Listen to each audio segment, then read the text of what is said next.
BEEX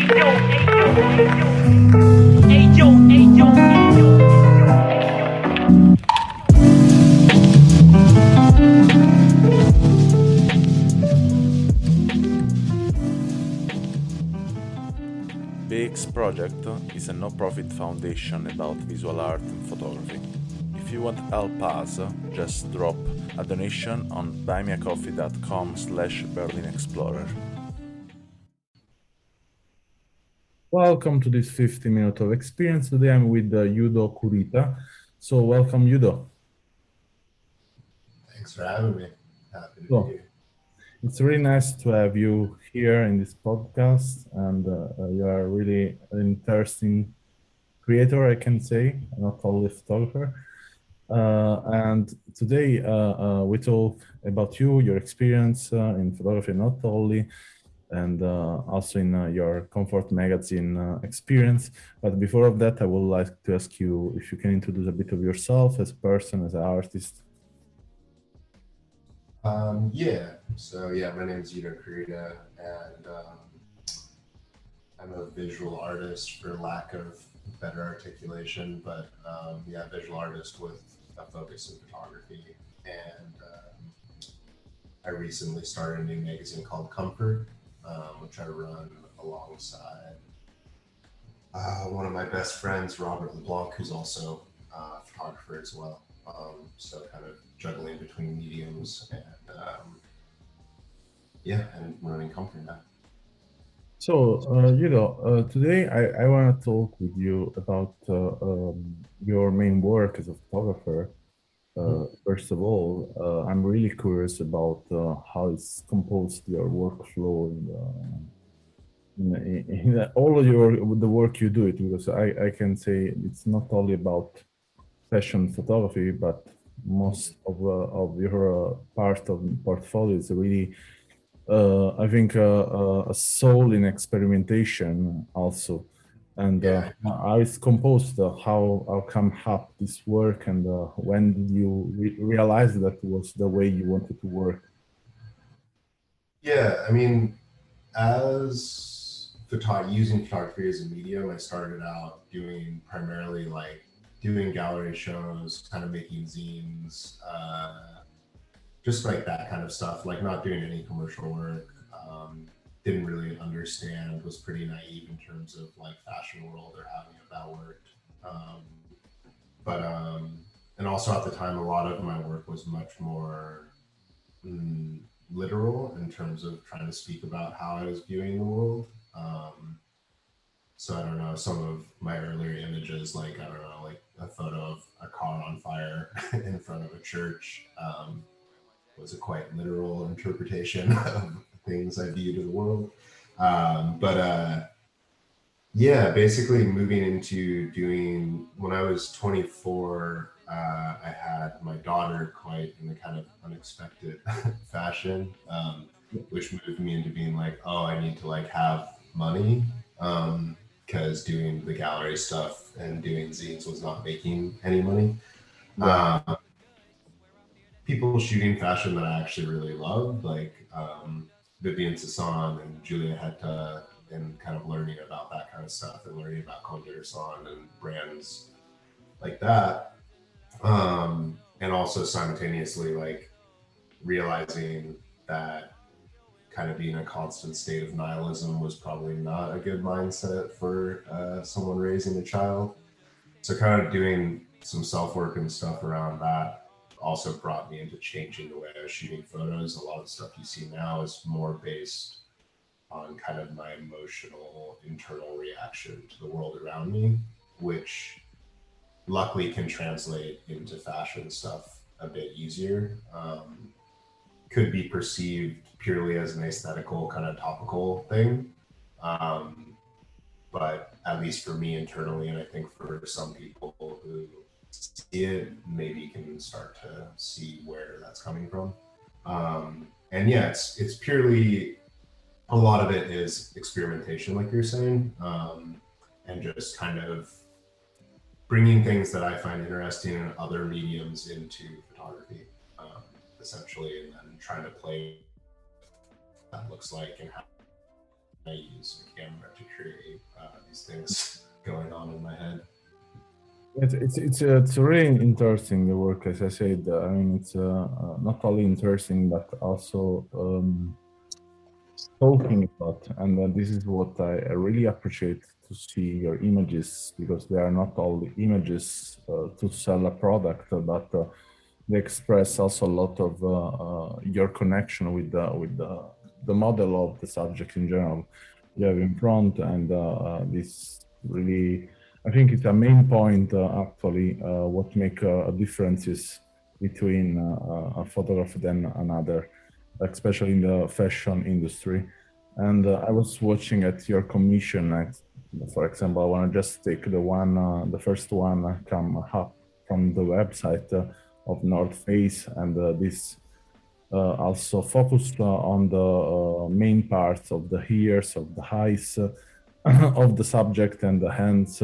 It's really interesting to use this kind of storytelling in your work that not only show the product, but also the person is wearing this product, and even the body as something we wear every day.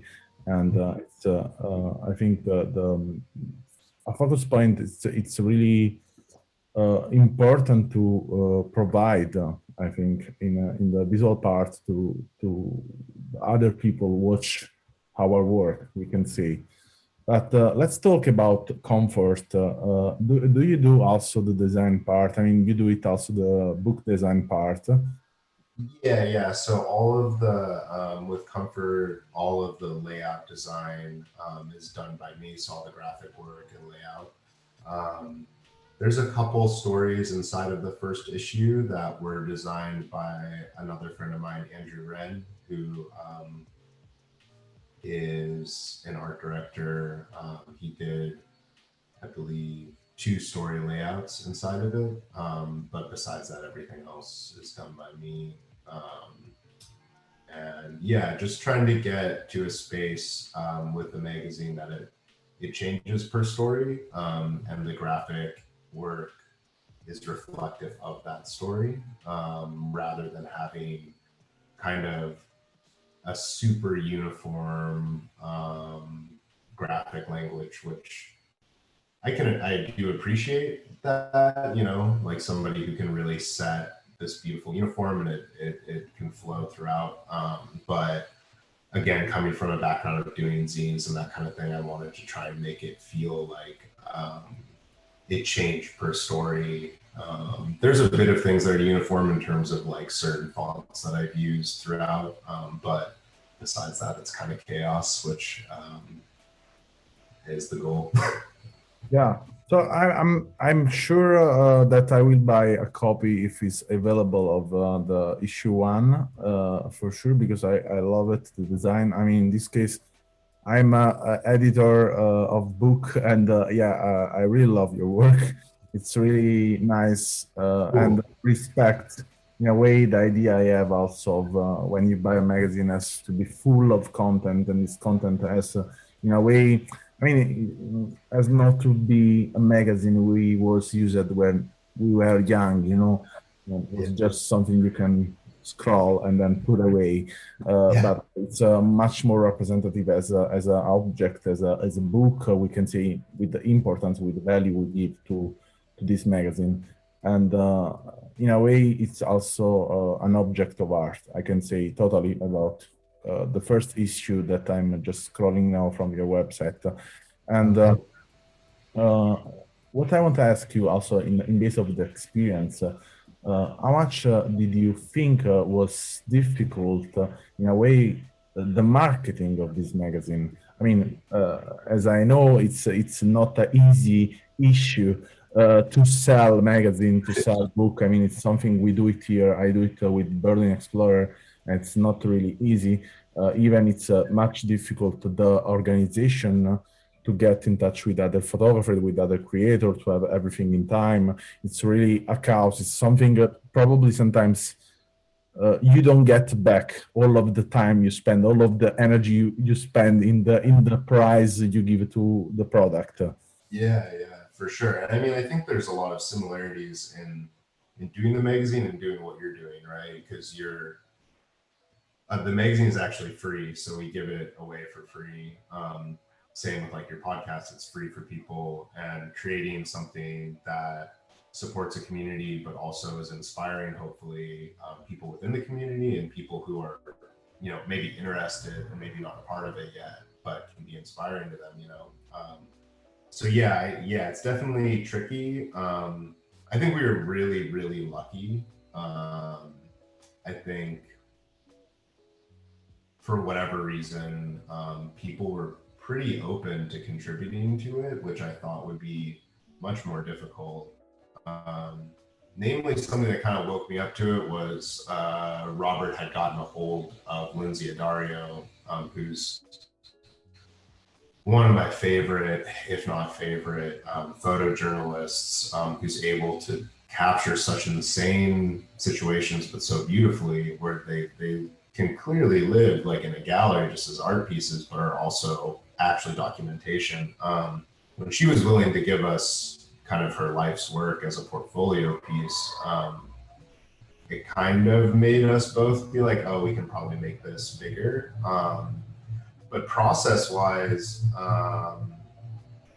it really is just constantly hitting people up and being lucky to have some friends that have helped us along the way, and also being fortunate enough to have friends also, because a lot of my friends are in it, that just their work is incredible.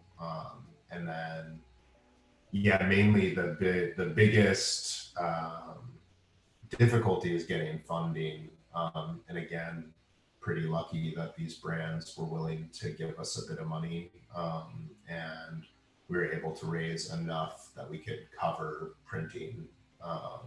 And that's kind of the process moving forward, is that hopefully we raise enough money, and what we raise is what we can print. And just knowing that we're making a million mistakes as we Yeah, go. it is the really most difficult part. It's the part that scare me. Actually, I don't know if you have seen, but we got deactivated from Instagram, our profile, and yeah, 3 years of work went Crazy. yeah, without any, the policy of Instagram is no answer. I mean, there is no human answer you there, just algorithmic, and it's algorithm choose that you are not respecting the community guidelines, so then you're fucked. And Crazy. What, because like that's a whole other tangent we can go off on, but like that's insane that your account got fully, it just fully shut down. yeah, that from a day to another, just I opened the profile and they asked for the verification of mobile number. I did it. I did the code authentication, blah blah, all the stuff, and then yeah, the profile was blocked and that doesn't exist anymore. And it's I'm trying to get back, but it's really difficult. Anyway, that is also provided me a bit of not sadness only, but also difficulties because I was going to publish a tree book, and now I'm starting again from zero with the community. And for me, it's like, okay, how I launch tree book with a community of only 200 people on Instagram. It's Yeah. really difficult. And Yeah.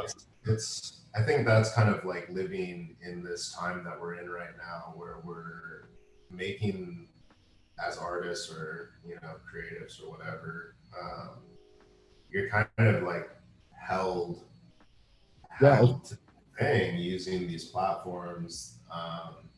If those platforms decide to do things like randomly shut down an account, and what I I'm not I'm not like looking at your account. I never was like, there's anything that insane or like anywhere near being something worthy of shutting an account down for. uh, It's anyway, just, it's insane. Yeah, like the only message I got from Instagram was "You're going too fast."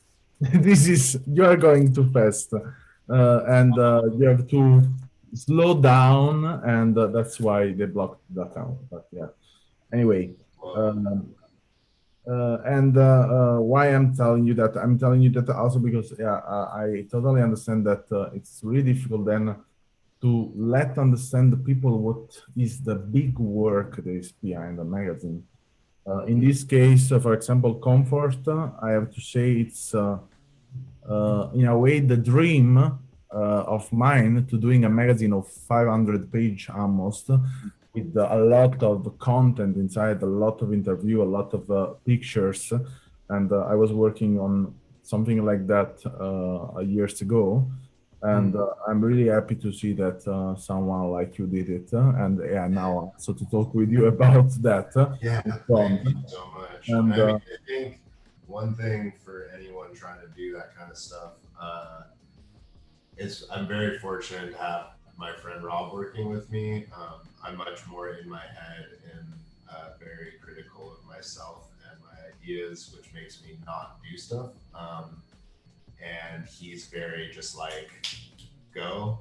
So I can be like, oh, like I have this idea, and he'll hit me back like a day later and be like, "Oh, I talked to all the people to like yeah. make the idea happen." So I think working with him has definitely taught me to sometimes you just have to just go Yeah, do it. totally, totally. It's what I say always. I mean, I'm kind of person. I'm totally involved in what I do. I mean, everything you see of Berlin Explorer is made by me. It's everything most from instinct and naturally, and yeah, it's compulsive also we can say. And what I think always is to don't think. The point is also, especially when you do it photographer, to don't think. To first doing and then to go back to your picture and watch what you do it. But to don't think during you're doing something. Let just play with yourself, have fun, and then enjoy what you are doing, and then everything is realizable. I think in a way. Yeah, for sure. It's definitely transferable from ideas of photography.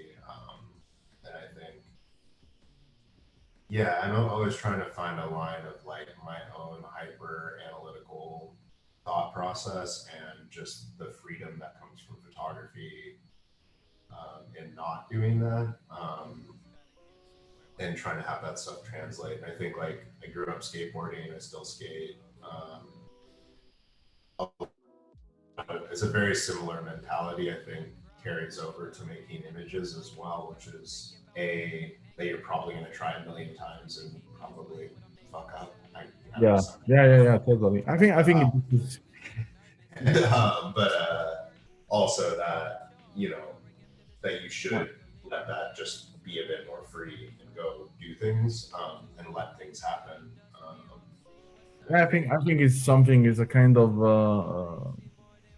you can say technique you can use in everything. I mean, it's work in everything. It's sometimes I give a metaphor about imagine. Sometimes I say to my alum in the classes, imagine you want kiss a girl, and if you stay there and think, probably you will never kiss this girl and you will be fucked.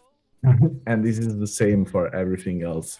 I mean, sometimes thinking is yeah, sure. good. It's good to reflect ourselves. It's good to be aware of ourselves.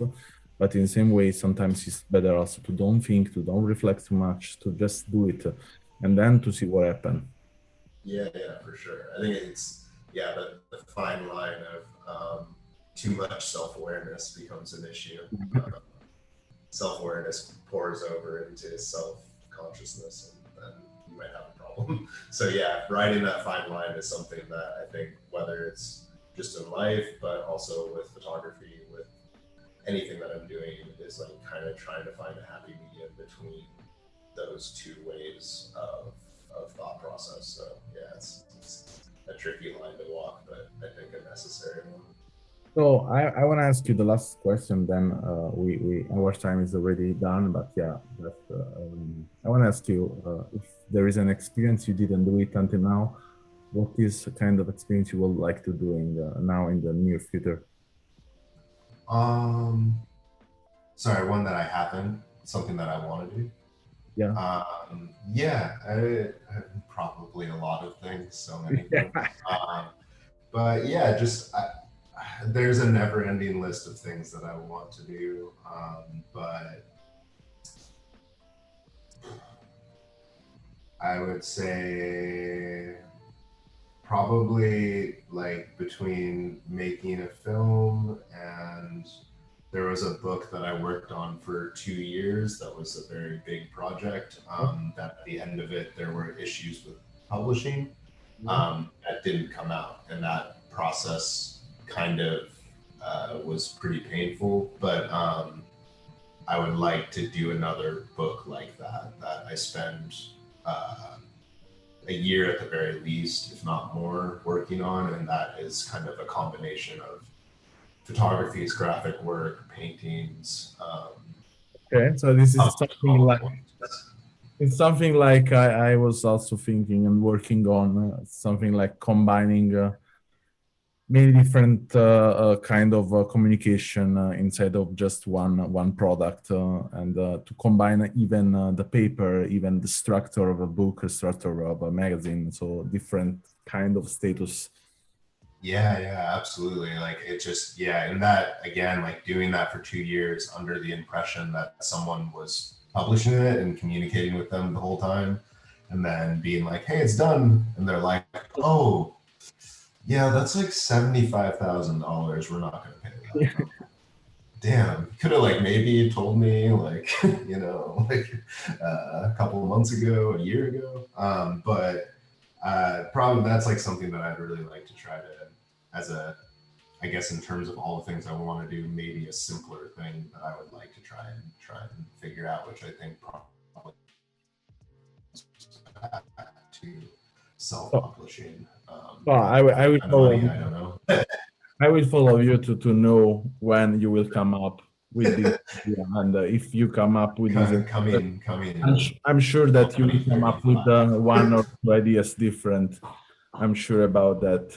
So thank you a lot for your time and for this nice conversation we had. It was really nice to get in touch with you. And if anyone want to see the work of Yudo, I suggest that for sure. So link in the description. If you want to join in this comment communication podcast, you can use the last link in the description. Thank you again, Yudo, for your time. Yeah, thank you so much for having me. I really appreciate it. Thank you for listening to this podcast, and if you want to learn more about us, you can visit the link allmylinks.com, Berlin Explorer, or our website bexproject.com. And if you want to follow us, you can always get news from Instagram on our account BEEX Project. Thank you again, and see you in the next episode.